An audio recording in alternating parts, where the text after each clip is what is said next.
Hello everybody and welcome to the next video in the series for MTS 502. I'm going to be explaining and exploring a range of ideas, elaborations, references to the reading materials, and as well drawing upon my own experience in regards to planning for learning learning experiences, particularly lessons. So ranging over topics really 2, 3 and 4 as it were, in regards to the planning of learning experiences. Now, I'd highly recommend that if you have not yet, have a look on the Facebook group and examine the PowerPoint that I uploaded there in regards to planning for learning. There is a focus there on lesson plans in particular, which is of vital importance, particularly as it maps towards Assessment 1. And the first plans you'll be doing on your prac are discrete lessons, 60-minute or so lessons. The focus there is on planning for a learning experience or perhaps a sequence, but more a single learning experience. And then the focus predominantly is around the various key elements that you need to work into those lesson plans. I'd also highly recommend that you begin looking for, there are some on the Unit Blackboard page, but there are also lots of other avenues to get them, really good lesson plans. And if you would like more examples, just email me. I've got different collections of ones that I can take and give you in your subject area, for example, because as I'll address in this video, this is no easy task, what you're about to engage in. And some of you may have started this process already in terms of shaping lesson plans or learning experiences and the process that's involved and how challenging that really is to make a very good lesson plan / learning experience. So you know that it takes a lot of work and it's a steep learning curve yourself in order to do this well. And take some trial and error, certainly when you begin to implement and put into practice the plan. Like any plan, it is only that. It's an outline, it's something that doesn't always go to plan, and you respond and you reflect and you adapt. And planning learning experiences is one thing, practicing or implementing them is another, but they go hand in hand. And I think, as a teacher, there is a lot to learn. As a new teacher, pre-service teacher, there's a lot to learn. Planning learning experiences does take time, effort, and energy. Certainly, a lot of that, and it tends to be the aspect of pre-service teacher practice that is the most demanding. Look, working with students and in the classroom and management, all of that is very demanding. But in terms of all your other time outside of the classroom, it'll be spent on planning. So you will be staying up late at night doing this, and even in your first few years of teaching, you continue to do so, and you stay back after the school bell has gone at the end of the day and do more planning and preparation, etc. So I just want to refer to one of the core texts for the reading, and really one of the core texts that shaped the whole unit, I feel, the Bennett and Rollheiser Beyond Monet chapter. If you haven't read that, you absolutely must, because it does map directly onto Assessment 1 and how you need to be thinking about that instructional map and then the lesson plan. So you need to certainly read that chapter, and I think it's a really good chapter in terms of a beginning teacher and coming to terms with the requirements of what you have to, the demands that you must meet in terms of planning learning experiences and being a teacher. And for me, I really like the way that they frame your thinking in regards to your approach to planning learning. So particularly around how they talk about this notion that there is a science and an art to teaching, that one can have all the fundamentals of the science in front of them, and in a way the instructional map you have to produce for Assessment 1, which there is an example of in that chapter as well, if you have found it although my copy, that's an older copy, it's a third edition. Not sure if you have that edition, or maybe it's the new one. I get a bit confused with how many editions this text has created. But in any regard, you'll find in the lesson planning chapter, there is a very similar kind of repertoire map in front of you here. So it's a, you can use this one, you can use the Beyond Monet one as kind of templates, examples of what we're talking about. But according to Bennett and Rollheister, this is the science part. This is everything in front of you. This is laying all of the fundamentals of what does it mean to teach a lesson or a learning experience. How do you shape? How do you create? What do you put in? And it's got all of that there in black and white in this map. But importantly, there is an art, there's a creative art to taking all of those elements and doing something with them. So, and for many years, I have worked with pre-service teachers in regards to bridging this gap. So, introducing students to a range of different strategies, tactics, methods, approaches to teaching bits of content, skills, etc. But the work comes from, yes, getting an understanding of those. What is it? What does it mean to design a group activity, a research-based activity, role play, a mystery, direct instruction, a lecture, etc., etc. What are those? What are the fundamentals of those? How does one plan those kinds of learning experiences for students in my subject area? But how do I pull it all together? That's the creative art in teaching. It's the aspect that comes with implementation. And the first phase of implementation is writing a very detailed lesson plan. And now I will always argue for the more detail, the better in regards to lesson plans. That's my personal perspective. There are other teacher educators that have a different perspective.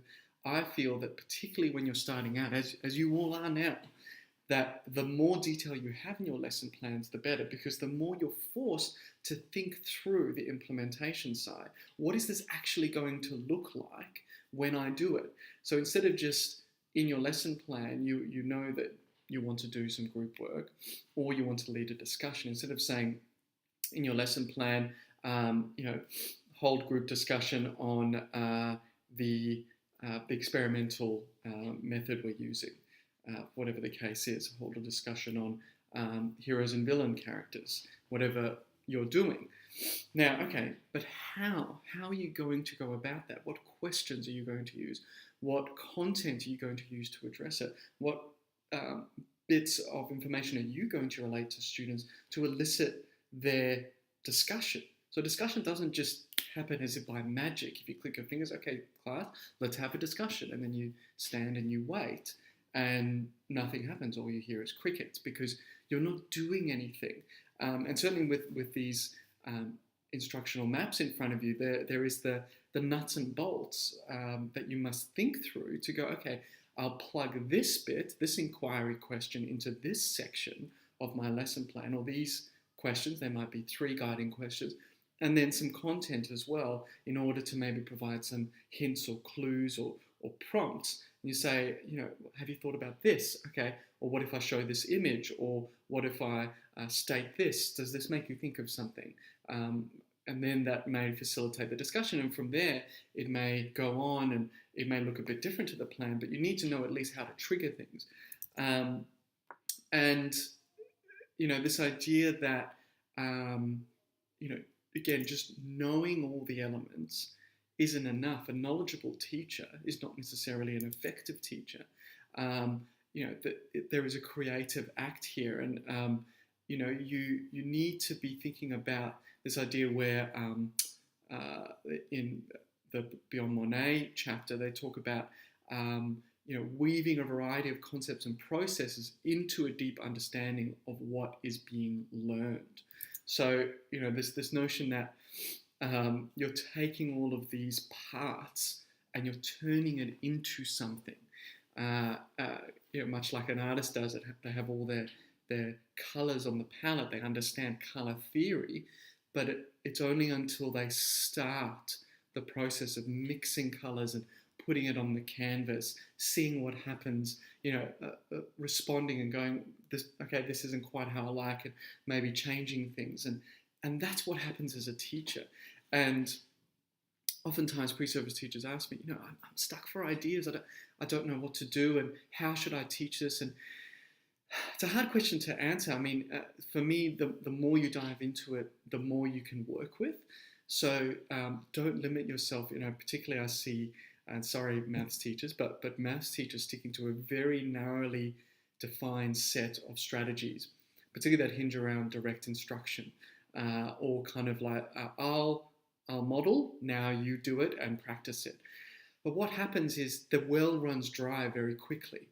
The fewer strategies we have at our disposal, the less we can respond to our context of learners. So each classroom of learners is going to be different that you're going to encounter. So if you have a very narrowly set of strategies or colours, as it were, or tools in your tool belt, that you're going to wear those out very quickly, and your students will become bored. You're not going to be able to necessarily teach all the content in a dynamic way. So you need to be immersing yourself in this stuff. You need to be reading books that are focused on strategies. And I've introduced a few very good ones to you. There are some in the core text, in the written text, but others are the Strategic Teacher by Silver and others. Roy Killen's book is also very good. There are discrete sections or chapters on particular teaching strategies that you can literally just take, go, wow, I'd love to do this. As a history teacher, you'll find the mystery, if you're a history or social science teacher, the mystery strategy is such a great way to teach social science content. So you go, wow, this is perfectly applicable. And there are others that you think, well, how am I going to apply that to my subject area? And not all strategies may be relevant to a particular bit of content or even as a whole subject area, but there are many, many that they're widely applicable to all content areas and subjects. So, the idea is you've got to dive in head first. You've got to immerse yourself in this stuff. And when you do, when you work with it, when you say, okay, I'm going to try and plan a lesson using this strategy, and you give it a go and you write it out, and you think, oh, this works, it's working well, and you go ahead and you teach that on your placement. Other times you go, oh, it's just not fitting, and you try something else, or you try a mix of different things. But you've got to really, work at it and see what comes out. And really, it's the only way that you're going to get better at it. And it does take hard work. It does take trial and error. But it is important to first get that sense, that big picture, which is why I called the assessment the big picture map.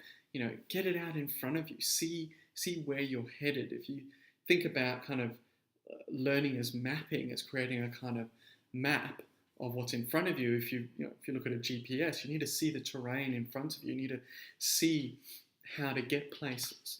And when you plan a learning experience, that's in a sense, it's using the terrain in front of you. It's your content, it's the teaching strategies, it's the class context, it's thinking about how students learn, all of that stuff, all of that terrain. And your lesson plan, quite literally, is your set of instructions through that terrain. And therefore, as well, it guides your students through all of that terrain. So there are times when your students, for example, they themselves won't know how they necessarily can learn something or will learn something in the best way possible. And you've got to show them perhaps even some options, so that there are actually multiple ways to get somewhere. And that's where learning can become really dynamic for young people. But unfortunately, what happens, and as teachers get more experience, some teachers get more experience, again, their repertoire decreases, and there's like this kind of statement towards the, I'm just trying to find it here, on the Beyond Monet again section where they talk about the ineffective teaching is not creative. When analysing the literature on what happens instructionally, we see that over time teachers are socialised towards mediocrity. So this idea that you become more and more mediocre as you go along, that after having to deal with so many other things in the classroom, say behaviour management, one of the main killers of creativity in the classroom, when you're constantly having to manage students and all your energy is spent disciplining, you then have very little left over to plan the next set of interesting learning experiences for your students, and you begin to then do more busy work. And yourself as a student, you may have done a lot of this. I know I did when I was in school, where you get handed a worksheet or a set of instructions on which chapter in a textbook to do, and certainly in some subjects the answers are in the back. So there's really how much learning occurs there, and particularly with worksheets, it's busy work. It keeps students busy, it keeps them focused, it keeps them working towards a goal that is easily attained, and a teacher can tick off, yes, student completed worksheet, student completed the chapter, therefore that I am doing my job as a teacher. But how dynamic is that learning experience? Is it even a learning experience, or is it just paint by numbers? We return back to that metaphor. So you don't want to be painting by numbers as a teacher. Now, this is not to say that as well, I'm very realistic, and for those of you who have worked with me previously in the last unit, you know that I'm quite a realist in a lot of ways. You can't always, and every lesson, plan something amazing and dynamic and mind-shaking for students. A really experienced teacher who I graduated with my graduate diploma with many years ago, and she's still a teacher now, a fantastic history teacher in Perth.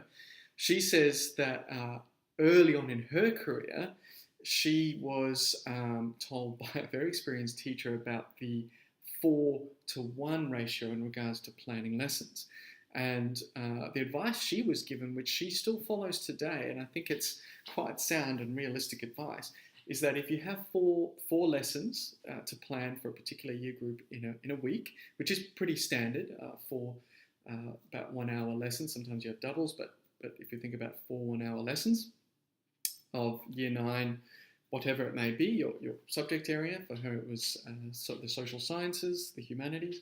For her, she thinks about planning one great lesson during a week. So the lesson that just pops and bangs and is really fantastic and is that wow, that really amazing experience of learning that students get. She plans for one lesson like that during the week. And then the other 3 lessons are sufficient. Now, by sufficient, I don't mean boring. I don't mean your paint by numbers approach, but sufficient. It engages students in learning, but doesn't necessarily shake their world, isn't necessarily fun and amazing and dynamic, but it's a sufficient learning experience. So for her, for this experienced teacher, and the advice that she was also given by a very experienced teacher, that doesn't break your back in terms of your own planning and your own energy. And what it does is allow you to hinge the energy and enthusiasm every week on that one amazing experience, and you capitalize on that for the other 3, and you may refer back to, you may take out little elements of that amazing experience and sort of work with it or replicate it or do it in other ways. So the idea there is that you think about planning for learning in that 4-to-1 or 3-to-1 ratio rather. So in 4 lessons you have one amazing experience that a lot of energy for yourself that goes into planning that, and you have 3 that are sufficient, that still draw upon your instructional math, thinking about all these various strategies and ways of conducting a learning experience, but still that you can do, and that, I think that is realistic. So I'm just going to pause this video here. I guess this would be called part 1, and I will continue to explain more of these ideas in part 2.